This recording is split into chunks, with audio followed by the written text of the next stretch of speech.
What's up guys, my name is Nate. Welcome to the channel. I've got my weekly rotation here. I wore a lot of different fragrances that I haven't worn ever. A lot of new fragrances that I picked up, and then also some fragrances that I haven't touched in a while. So really good week. And before we jump into it, make sure you put your weekly rotation or just some fragrances that stood out to you last week in the comments down below. I'd love to hear what you guys are wearing. It always inspires me to pick up some different fragrances here and there. So all right, back to the weekly rotation. On Monday, I recently picked up 1 Million Parfum. I like this stuff a lot. It's very sweet though. This is a sweet bomb.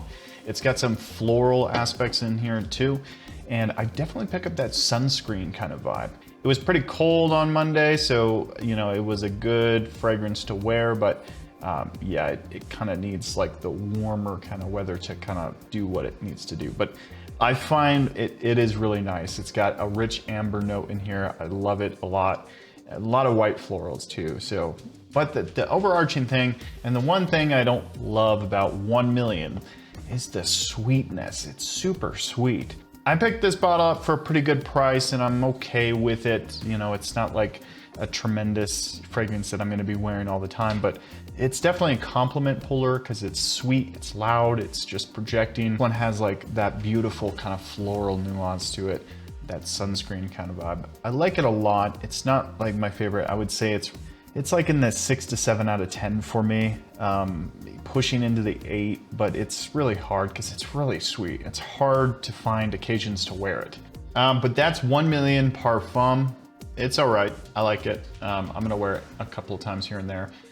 It is definitely though, like, let me preface this. It's a compliment beast. This thing smells fantastic in the air. It really does. And it's like that sweet, fresh, floral kind of vibe. It's just 10 out of 10 for a complimenter, I swear. All right, this one is Al Hormain Amber Oud. This is the Carbon edition. This is a clone, or it's an inspiration, I guess, off of the Creed Green Irish Tweed. Really great stuff. This is an Ambroxan bomb though. It's got this like green aspect with it, fruity sweet. It's almost got this like melon kind of thing going on to give it kind of this like green aromatic thing going on, but very Ambroxan heavy. It's a loud performance beast, and it's got this like green aspect to it. Clean though, very, very clean. I really like this stuff. You know, I find that it's really strong, but it doesn't last terribly long. It kind of ran out on me, like in the 6-hour mark, so I was kind of disappointed. But I might just be, because, you know, I spray on fragrances and then I'm working, so it's not like I'm, you know, consciously timing fragrances, but I should, but I just don't.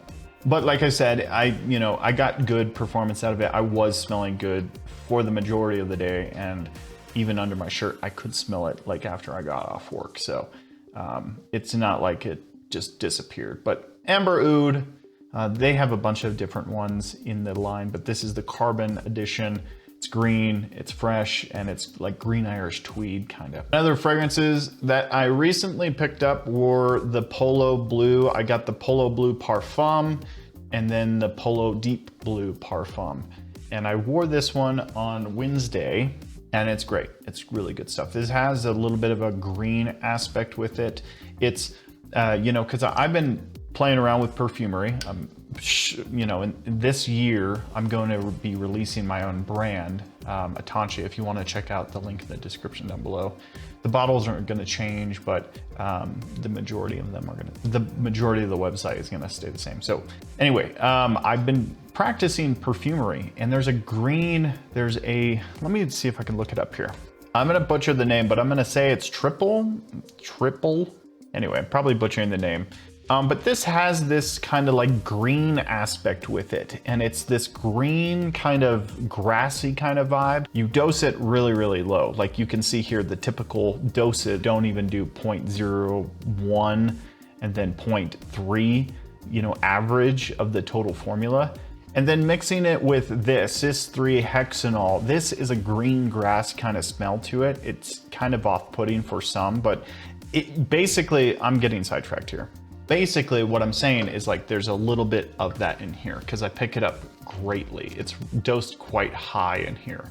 and which is not a bad thing. I don't think it's a bad thing, but it is definitely noticeable in here to the point where I pick up so much of it. I don't know how much I'm gonna love this, you know, into the future. Right now, I do like it. It's polo blue, kind of elevated, kind of like refined and modern. But if I keep smelling those two molecules like while I wear it, I might not be wearing it anymore. And this is how picky I am. And I think it's just like the dosing of it. Anyway, this is Shara. I'm probably butchering that. This is from Rosasi. This is the same people who make Hawas and Hawas Ice. But this is a unique fragrance. So I saw a comment come up for the video that I did of this a long time ago, and about a year or so ago. And I was like, you know, I haven't wore that in a long time.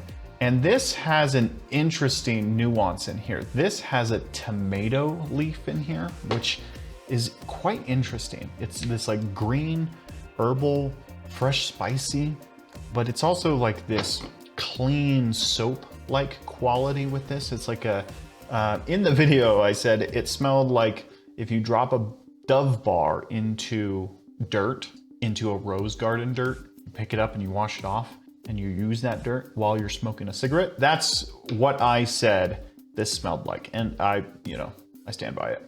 This is the note breakdown: tomato leaf, rose, sandalwood, cedarwood, you know, leather, oak moss, oud. Crazy stuff going on in here. I think it's great though. It's definitely unique, but it smells like a fresh soap with spice and rose. It's interesting, really interesting. This is not like, this is unique. I would encourage you guys to try it. I don't think it's a blind buy safe because it could be off-putting for some, but I think it's definitely worth trying it. I picked my bottle up really kind of cheap. I think it was right around $30-ish to $40-ish.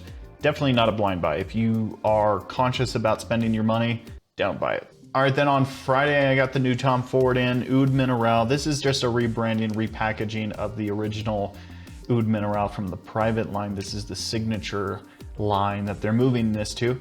And from the comments, they say that they're gonna move the tobacco oud to the signature line too. That would be awesome. I would really, really love that. They could do like a silver bottle, black cap, and then, you know, a black, kind of do the same color scheme, but just silver. I think that would look great, but tobacco oud, that would be really cool. Anyway, I wore this stuff, excellent stuff. This is fresh marine, it's oud, it's sexy. Some people said that the performance sucked on this, and so I was a little hesitant about it, but I got great performance with it. I did spray a lot of it. I sprayed like 10 sprays or 11 sprays or something like that, and it lasted me the whole day. I think it wore off right around the 8-hour mark, and so like it was just like faint at the 8-hour mark. So I would say that it's a 6 to 8 hour fragrance in that ballpark. So it's not like tremendous. It's not a beast mode performer. And then some people said that it wears off around 4 hours, 3 hours. So if you're worried about performance and longevity and stuff, maybe don't pick it up, or try it at least. But I find that it got up to 10 hours, not 10 hours, excuse me, 8 hours. And I was loving the way it smelled. It dries down to this like smooth, almost floral-like oud. It's just really pleasant. A lot of ozonic qualities with this one, very marine. You definitely get that salt and seaweed kind of vibe with it's like a little bit of a green tint to it, green hue, and then just a pleasant oud, thick oud in the base with a nice floral base. It's just really great. But I think that this is one of their unique fragrances that, I don't think is gonna get sold a whole lot. I honestly think that this is gonna be discontinued probably, just because Tom Ford is now catering towards like mass appealing kind of things because they got bought out by L'Oreal, and so it's like, this is a unique fragrance, and I don't think a lot of people are gonna vibe with it. I'm talking about the mass appeal, not like fragrance enthusiasts like me and you, but more like the mass appealing kind of people are not gonna really jam with this. Because you gotta remember too, like when you're in retail, you're competing with Acqua di Gio, you're competing with Eros, Flame, all these other people that are, have these like sweet, alluring smells, and then you have this because people are going to be smelling those up against this in retail. So I'm over complicating this. On Saturday, I wore Sublime. This is a fruity apple vanilla fragrance. It's got a little bit, it's almost like a fruit punch. I call it a shampoo. It smells more like a shampoo than fruit punch, because who would put fruit punch on themselves? You know, people put shampoo on themselves. Anyway, I digress. Fruity shampoo, fruit punch, whatever you'd like to call it. But it's got this apple accord in here. It's got vanilla, and it's also got a little bit more fruitiness going on. This is a clone of Juicy Apple, Eden Juicy Apple. Really good stuff too. It smells pretty much identical, but this is great. It's fresh, it's exotic, it's got this fruity quality. It just smells really clean and robust. And I think it does lean feminine more than masculine. But then again, if you're confident, if you know yourself, and you shouldn't care, if you're dressed really nice and you're smelling like this, you're just gonna look and feel great. I mean, like, there's no way around it. And that's the thing about like feminine leaning fragrances. If you look the part, if you have confidence, no one cares. If you smell amazing, you smell amazing regardless. All right, then today I'm gonna wear K by Dolce & Gabbana. This is the Eau de Parfum. I know that they're releasing the new Eau de Parfum Intense, which is cool. Really wanna pick up that one. That'll probably be in like Macy's, or I think Ulta has a deal with Dolce & Gabbana where they get the new releases right away. But regardless, I definitely wanna try it. But with all these Eau de Parfum Intenses and these elixirs and all this money grab stuff going on, you gotta kind of be skeptical, and especially with the price tag that they're coming up with. I firmly believe, because there's all this inflation going on, they can't just keep raising the prices of their current fragrances, their Eau de Toilettes and their Eau de Parfums. So what do? They release the elixir version, or they release the Eau de Parfum Intense, so that they can charge 30% more to curb inflation. That and, you know, flankers sell, so. But anyway, I digress. Conspiracy theories aside, this show is gonna turn into like Alex Jones in like 2 episodes. That's all I got for today, guys. Happy birthday if it's your birthday. Let me know what you're wearing in the comments down below. Would love to hear your thoughts. Take care, everybody. We'll see you next time.